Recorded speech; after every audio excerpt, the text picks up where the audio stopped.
కూటమి ప్రభుత్వానికి చేతునైతే తిరుమల లడ్డూ వివాదంపై విచారణ జరపాలని డిమాండ్ చేశారు వైసీపీ నేత బొత్స సత్యనారాయణ. అధికారంలో ఉన్న వ్యక్తులు ఏదైనా ఆరోపణలు చేసే ముందు విచారణ జరపాలని చెప్పారు. విచారణ జరిపి ఆరోపణలు చేస్తే బాగుంటుందన్నారు బొత్స. అంతేగాని రాజకీయ లబ్ధి కోసం దేవుడి పేరుతో ఆటలాడటం సమంజసం కాదన్నారు. తిరుమల లడ్డూ వివాదంతో దేశవ్యాప్తంగా ఉన్న హిందువుల మనోభావాలను దెబ్బతిన్నాయని అన్నారు బొత్స సత్యనారాయణ. అధికారంలో ఉన్న వ్యక్తులు ఏదైనా ఆరోపణలు చేసినప్పుడు మీ చేత అధికారం ఉంది, మీరే అధికారంలో ఉన్న నాయకులు, రాష్ట్రంలో మీ కూటమే దేశంలో అధికారంలో ఉంది. ఎంక్వైరీ చేయండి, దాని విచారణ జరపండి. విచారణ జరిపి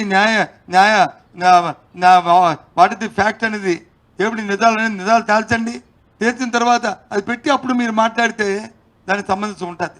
రాజకీయ కోణంలో భగవంతుని వినియోగించుకోవడం, వారి పేరును వచ్చి రాజకీయాల్లో చొప్పించడం అనేది చాలా దురదృష్టకరం.